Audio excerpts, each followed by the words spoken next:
as more and more Bionicle fans are getting into 3D printing, more and more fans are finding out just how bloody difficult it is.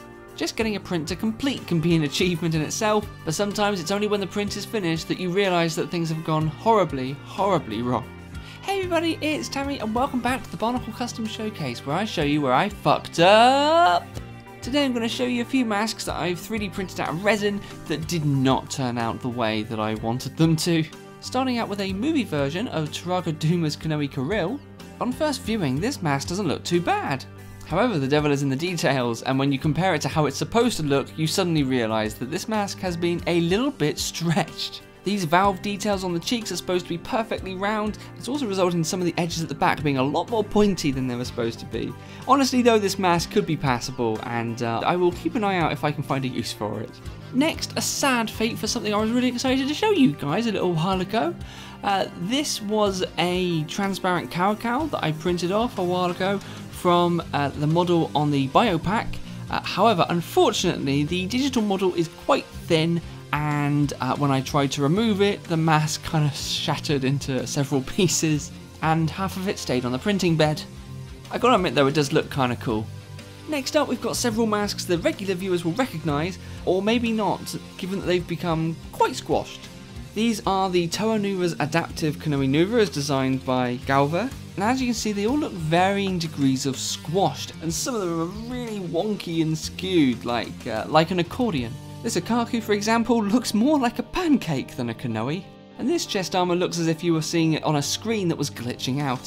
What happened with these prints is that I forgot to lock the build plate as the printer started, and what happened is as the print progressed, the printing base slanted to one side, and so all of the masks ended up being printed at a sort of wonky angle and squashed on at least one side.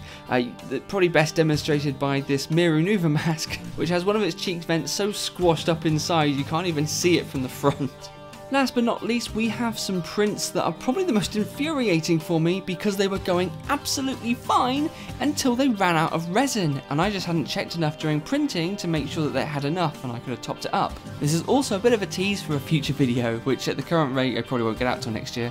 First up is this mask, which clearly had a little spot of resin in the middle that allowed it to complete this forehead piece, but there was a massive gap here where it clearly just ran out around the edges. This one got so close to being complete. This one clearly ran out of resin in the top left of the mask, and so it kind of looks like someone tried to cave their head in with a brick or something.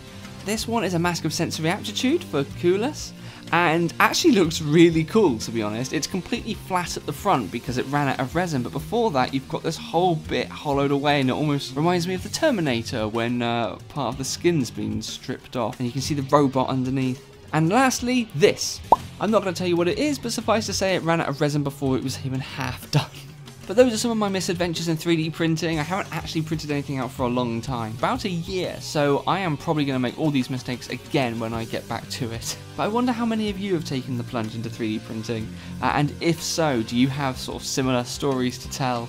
That's all for now, thanks for watching, take care, and I'll see you sometime with another video. Bye!